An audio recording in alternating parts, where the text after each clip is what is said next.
we are now going to discuss the Diti's kit edit screens.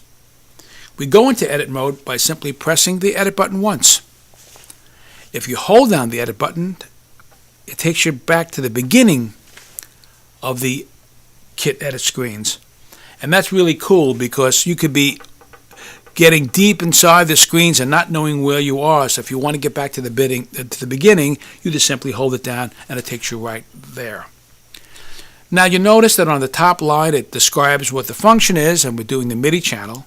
To the right of that displays what input we're working on. Remember, the Diti has 24 inputs, an A and B, and there's 12 inputs, so that's how we get to 24. The only thing that's blinking is the thing that you can change, and this is, in this case, the MIDI channel, and channel 10 is blinking. If I wanted to move it to, let's say, channel 11, I would hit the up arrow, and it jumps to 11, and you notice that to the right we have an asterisk. That means that it has been edited. If I press the enter, it goes away, and now 11 is entered into the kit. So when I go to the right now, I get to the next set of parameters, and these are your MIDI note numbers.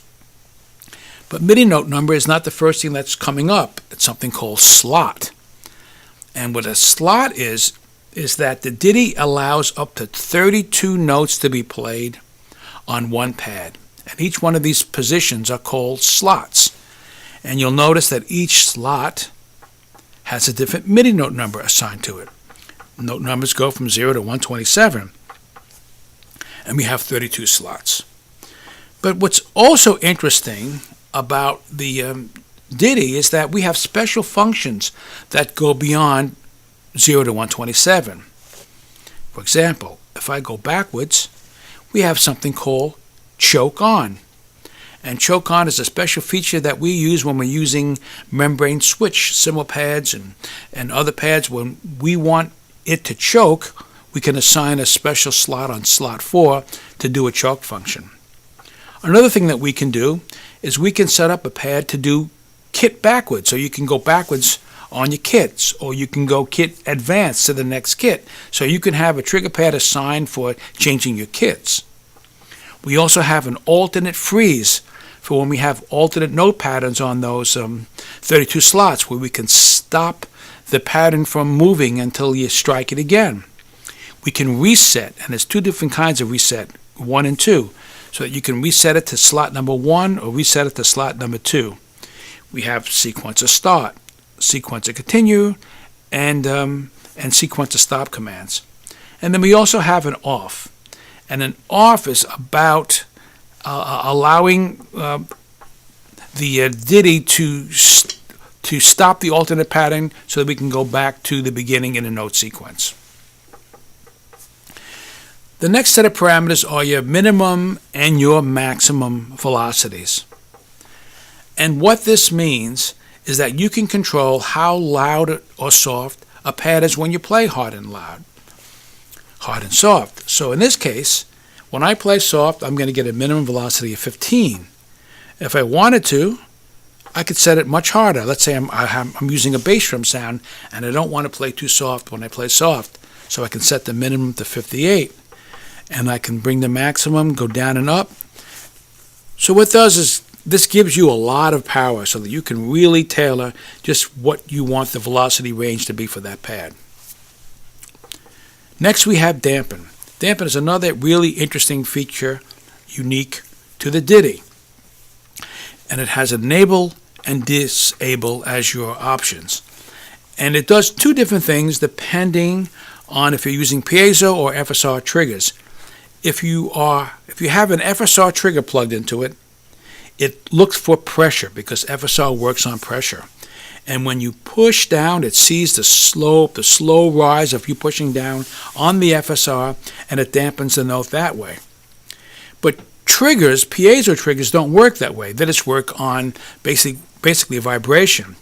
So we've created a mode so that when you train your pad and you play the pad softer than that train, it can send out a dampened choke function. So suddenly your simple piezo pad has a lot more features. It's as if it was a membrane switch because you can control choke with that. But it could also drive you crazy if you don't want chokes to happen and you play soft, so that's why we have disable.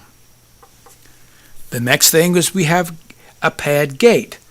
Gate is really how long a pad lasts, the sound lasts when you strike it. And normally you expect it to be a timed amount, and the Diti is like the drum cat, mallet cat, all the other stuff, where we're timed in milliseconds. 1,000 milliseconds is a second, so this is a half second that you're seeing on the screen. But then after that 1 second, we also have several other gate times, and one is called infinite. And infinite means that no note offs are sent out, so that notes just blend into each other. We have another one called roll.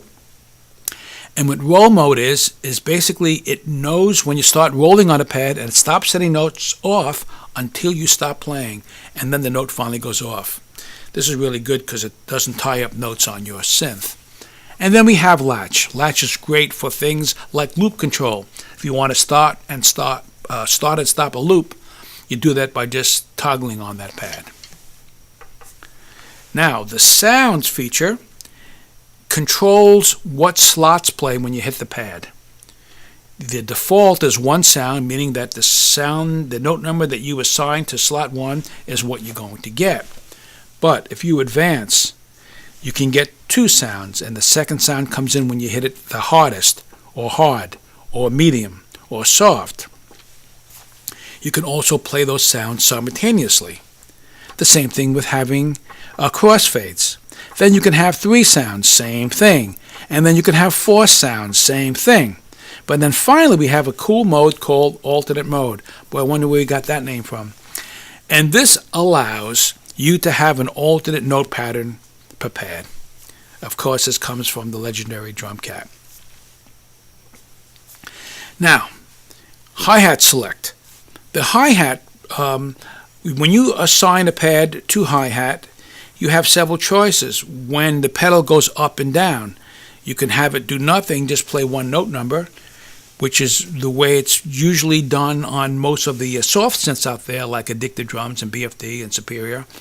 Or you can assign it to the standard general MIDI hi-hat select, which means that when you strike the pad, it plays the open sound, which is 46. When you close the foot pedal, it plays the 42. And then, of course, you can have it do none, which nothing happens. I just said that, of course. And then you have hat note. Hat note is the ability to assign up to 8 different positions from open to close, and you assign those in the slot.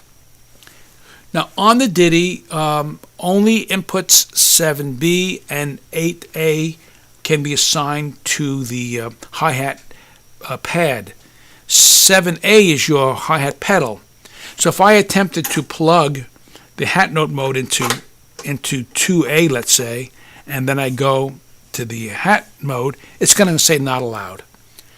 So this means that on the Diti, you can assign 2 pads for those special hat note or general MIDI note functions. Now the chick can be controlled 2 different ways on the Diti. On literally every other device that's out there, the chick is determined by how fast you move your continuous controller pedal up or down. But we have also the ability to use the trigger to control the chick sound by assigning that to an input, and then the chick sound and splash sound comes by determining on how hard you actually play on that pedal. On the foot controller, on your continuous controller hi-hat, you can assign controller number 4, controller number 1, volume, and pitch, and of course off. And finally, you can name your each kit. There are 60 kits in the Diti. You can assign it any name you want. You just simply move to the slot, you move your letters up and down, and when you hit enter, it's done. So these are the basic kit edit screens on the Diti.